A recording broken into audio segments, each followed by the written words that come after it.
Good evening అండి. ఎలా ఉన్నారు? బాగున్నారు సార్? ఫైన్. మార్కెట్ గురించి మాట్లాడుకునే ముందు చిన్న విషయాలు గమనించాలి సార్. చిన్న విషయాలు గమనించాలి. మీరు రెగ్యులర్గా వీడియోస్ని ఫాలో అవుతున్నారు కదా. ఇక్కడ మనము ఒక టాపిక్ మాట్లాడుకుంటున్నాము, ఒక కంటెంట్ గురించి చెప్పుకుంటున్నాము. ఏ విధంగా అంటే మార్కెట్లో ఒకవేళ రేపటి బిహేవియర్ ఎలా ఉంటుంది, మార్కెట్ ఓపెనింగ్ సిచ్యువేషన్ బట్టి, లేదా మార్కెట్ గ్యాప్ అప్ కానీ గ్యాప్ డౌన్ కానీ లేదా ఫ్లాట్గా ఓపెన్ అయితే జరిగే సినారియో ఏంటో మాట్లాడుకుంటున్నాం. ఓకేనా? ఇక్కడ మీరు ఒక విషయం ఏం గుర్తుంచుకోవాలంటే, ఒకవేళ గ్యాప్ అప్ అయిన తర్వాత మనం ఏదైతే సినారియో మాట్లాడుకుంటున్నామో ఇక్కడ ఆపర్చునిటీ దొరుకుతూనే ట్రేడ్ సార్. అర్థమవుతుంది కదా, ఇక్కడ ఆపర్చునిటీ దొరుకుతూనే ట్రేడ్. సెటప్ రావాలి సార్. మనకి ఏదన్నా ఒక కన్ఫర్మేషన్తో పాటుగా ఎంట్రీ ఆపర్చునిటీ దొరకాలి. కన్ఫర్మేషన్ ఒక్కటే వస్తే సరిపోదండి. అర్థమవుతుందా సార్? కన్ఫర్మేషన్ ఒకటే కాదు, కన్ఫర్మేషన్ సెటప్ అన్నీ రావాలి. అన్నీ వచ్చిన తర్వాతనే ఎంట్రీ తీసుకుంటేనే మీకు రిస్క్ రివార్డ్ అనేది కరెక్ట్గా మెయింటైన్ చేస్తారు. లేదు నాకు ఏదో పెద్ద క్యాండిల్ పడింది, బిగ్ బార్ క్యాండిల్ అని చెప్పారు, నాకు ఈ బిగ్ బార్ క్యాండిల్ రాగానే నేను ఎంట్రీ అయిపోతుంటే కాదు సార్. మార్కెట్ రివర్సల్ అయిన తర్వాత మీకు మళ్ళీ పైకి వెళ్తుంది. మీరు ఈ రివర్సల్ అయ్యే లాస్ని భరించలేక ఎగ్జిట్ అయిపోతారు. అర్థం చేసుకోండి. ఓకేనా? ఒక సెటప్ మనం అనుకున్న తర్వాత ఈ సెటప్ దగ్గర ఫామ్ అయితే ఇక్కడ నుంచే మనము ట్రేడ్ చేయాలి. ఆపర్చునిటీ దొరికితే. లేదు లోపల ఎక్కడో బ్రేక్ ఇట్లా వెళ్ళిపోయింది అనుకోండి, నేను చేయను. ఎందుకంటే నా వ్యూ డౌన్ సైడ్ కాదు కాబట్టి నేను చేయను. అర్థమైందా అండి? నా వ్యూ అనేది ఏంటిదో నాకు ఫస్ట్ క్లియర్గా ఉంటాను సార్. నా వ్యూ అప్ సైడ్ అనుకోండి, ఒకవేళ మార్కెట్ కిందికి పోతుంది, అయ్యో ఇది సెటప్ చేసేసింది కదా, నాకు వేరే సెటప్ వచ్చిందంటే నేను చెయ్యను సార్ ఇది. ఎందుకంటే ఇది against the rule, against market sentiment. ఇది ట్రాపింగ్ చేస్తూ ఉంటుంది. కిందికి తీసుకెళ్ళి ఎవరెవరైతే సెల్లర్స్ని అందరిని ఇన్వైట్ చేసేసి వీళ్ళ స్టాప్ లాస్లు క్రియేట్ చేసి, ఇక్కడ ఉంటే వాళ్ళ స్టాప్ లాస్లు అన్నీ ఒకటేసారి బయింగ్ ఆపర్చునిటీ వస్తుంది, అందరు స్టాప్ లాస్ వెళ్ళిపోతాయి సెల్ చేసిన వాళ్ళందరికీ. అర్థమవుతుందిగా? మార్కెట్లో డబ్బులు సంపాదించడం చాలా కష్టం సార్.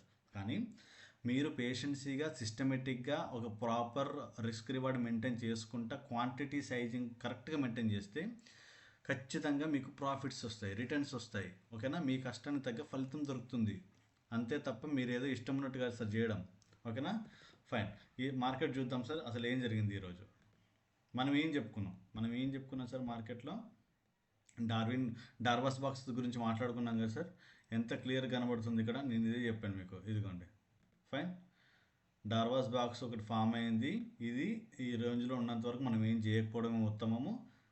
ఎస్, దీనికన్నా బయటికి వెళ్తే అప్పుడు ఆలోచిద్దాము సార్, లేకపోతే ఏం చేయొద్దు అనుకున్నాం. Condition number 1. Condition number 2. Condition number 2 ఏంటి సార్? గుర్తుందా? మీకు గుర్తుందో లేదో నేను గుర్తుంచుకుంటాను ఖచ్చితంగా. రైట్? డౌన్ సైడ్ ఒకవేళ మార్కెట్ ఇక్కడ బ్రేక్ చేసినా సరే నేను కిందికి వెళ్ళాను సార్. కిందికి వెళ్ళాను అంటే పిఈ సైడ్ ప్లాన్ చేయను అంటిల్ అన్లెస్ 52,000ని బ్రేక్ చేసి క్యాండిల్ క్లోజ్ అయితేనే నేను పిఈ చేస్తా అని చెప్పా. ఓకేనా? 52,000 బ్రేక్ చేస్తేనే సార్. ఇక్కడ ఎంత వచ్చింది సార్? ఇదే కదా ఈరోజు మార్కెట్. ఈరోజు లో ఎంత వచ్చింది సార్ చూస్తున్నారా? 52,019 వచ్చింది. ఎంత వచ్చింది సార్? 52,019. 52,019.65 వచ్చింది. ఓకే, సో నా 52,000 అనేది కింద బ్రేక్ కాలేదు, నేను పుట్టుకెళ్ళాను. నా వ్యూ ఏం చెప్పాను సార్? ఒకవేళ మార్కెట్ ఓపెనింగ్ అయిన తర్వాత నా గోల్డెన్ జోన్ ఇవాళ మీరు తెలుసు కదా. ఇంకో పాయింట్ గమనించండి, ప్రతిసారి నేను ఏం చెప్తానంటే గోల్డెన్ జోన్ ఉంటే గోల్డెన్ జోన్ కిందికి వెళ్తే మార్కెట్ కిందికే వెళ్తుందని చెప్తాను, గోల్డెన్ జోన్ పైకి వెళ్తే పైన ట్రై చేయమని చెప్తాను. కరెక్ట్ కదా? బట్ నిన్న గోల్డెన్ జోన్ ఇక్కడ ఉన్నా సరే, ఒకవేళ గ్యాప్ డౌన్ మార్కెట్ కిందికి వెళ్ళినా సరే నా వ్యూ ఏమనుకున్నాను సార్? పైకే. నా వ్యూ ఏమని చెప్పాను సార్? నేను అప్ సైడే ప్లాన్ చేస్తాను. క్లియర్గా మెన్షన్ చేశాను సార్. మీరు చూడకపోతే మళ్ళీ వీడియో చూసుకోవచ్చు. ఓకేనా? నా వ్యూ అప్ సైడే ప్లాన్ చేస్తాను అనుకున్నాము, సో అప్ సైడే ప్లాన్ చేశాను. సింపుల్ కదా? ఎందుకు చేసాము ఆల్రెడీ నిన్న రీజన్స్ మాట్లాడుకున్నాం సార్. ఎందుకు అంటే, ఒకటి ఇక్కడ స్ట్రాంగ్ సపోర్ట్ క్రియేట్ చేశారు already. Right? Strong support create చేశారు. ఇది ఓన్లీ ప్రాఫిట్ బుకింగ్ వాళ్ళే వచ్చారు, సెల్లర్స్ ఇంకా ఎంట్రీ కాలేదు. Reason number 2. రీజన్ నెంబర్ 3 ఏం సార్? డార్వాస్ బ్రేక్ అవుతుంది, పైకి తీసుకోవచ్చు అనుకున్నాం. ఇది చాలా లేట్ ఎంట్రీ. నేను ఆల్మోస్ట్ ఇక్కడనే ఎంట్రీ తీసేసుకున్నానండి. ఇదంతా మనకు ప్రాఫిటే. క్లియర్ కదా? అర్థమవుతుంది కదా? కాన్సెప్ట్ అర్థం చేసుకోవాలి సార్. కాన్సెప్ట్ అర్థమైన తర్వాత మార్కెట్ ఎట్లా బిహేవ్ చేస్తుంది, మార్కెట్ యొక్క నేచర్ ఏంటి, మార్కెట్ ఏ విధంగా ఎప్పుడు రియాక్ట్ అవుతుంది మీరు గమనించాలి, అబ్జర్వ్ చేయాలి. ఓకేనా?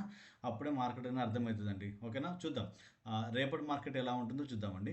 రేపటి గురించి గోల్డెన్ జోన్ అండ్ క్యాల్కులేషన్ చూసాను సార్. రేపటి గోల్డెన్ జోన్ ఏం చేంజ్ లేదు. ఓకేనా? సేమ్ గోల్డెన్ జోన్, ఇదే గోల్డెన్ జోన్ కంటిన్యూ అవుతుంది. అండ్ ఇదే టార్గెట్ అప్ సైడ్ వెళ్తే, డౌన్ సైడ్ వెళ్తే సేమ్ ఇదే ఉంటుంది. ఒకవేళ గ్యాప్ అప్ అయిపోయి మళ్ళీ సేమ్ కండిషన్ చెప్తాను సార్, బాగా గ్యాప్ అప్ అయ్యి ప్రాఫిట్ బుకింగ్ వచ్చి సస్టైన్ అయ్యి 52,438 చూసారు కదా, దీనిపైన సస్టైన్ అయితేనే పైకి వెళ్తుంది. ఓకేనా? Of course most of the times పైకి వెళ్ళడానికి ట్రై చేస్తుంది, రైట్?